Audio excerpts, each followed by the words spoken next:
My name's Benita. I'm a farmer, a coach and a mum to 4 boys, and we live near Moonee in southwestern Queensland. I celebrated 15 months of alcohol-free living on the 26th of March. My whole life has been spent living in rural, regional and remote areas. What I love most about living in the bush is the space, the connection to nature, a strong connection to the land and its plants. And the people in the bush, you can't beat country people. There's a community spirit which I've not found anywhere else. As a young person growing up in rural Australia, I absolutely felt like in order to truly belong, that you needed to drink alcohol. Parties, sport, races, going to the footy and every social event, to drink when you're checking the crops, to drink when you feel sad, to drink when you want to relax, when you feel stressed, when you're happy, when you're celebrating something. Alcohol was such a big part of it. There's so many reasons that are all permissive and all okay in the bush. So add that all together and it's a lot of drinking. We were going through IVF and all sorts of different treatments.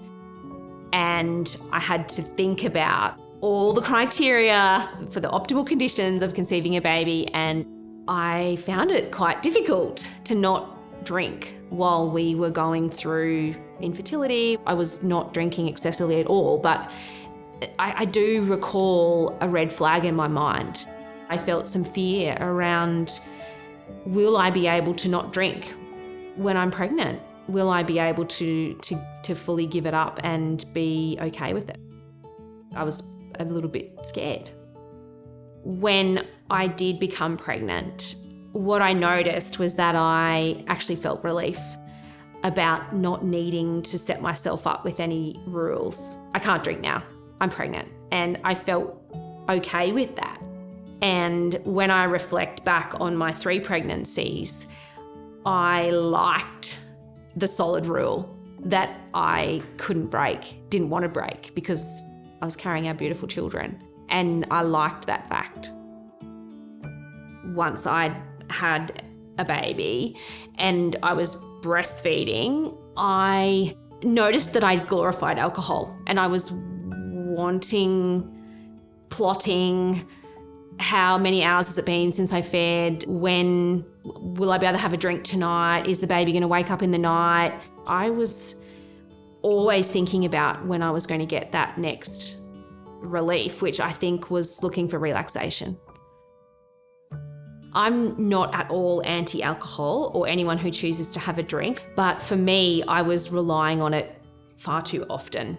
I was always grappling with my own rules. I would pour a glass of wine and think, I'll just have this one while I'm cooking dinner. And then I would pour another one. And when I started to be concerned about myself was when I started to break all my rules every time I set them. I would be having half a bottle of wine to a full bottle of wine multiple nights a week. And knew that I was not on a good path. No one in my world would have thought that there was a problem. And I wasn't the worst case scenario story. What got me though is that I knew at 8 o'clock at night that if I needed to drive my children to the hospital, I couldn't.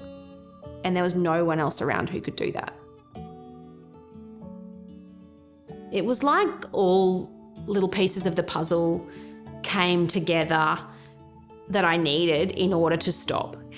And pieces of those puzzle include hearing of other people's stories, people who had chosen an alcohol-free life, great, normal people who were still having fun and having a life, and also the work of Sober in the Country 100% was the motivator, the catalyst, what gave me the education and awareness all along for those couple of years leading up to when I decided to stop.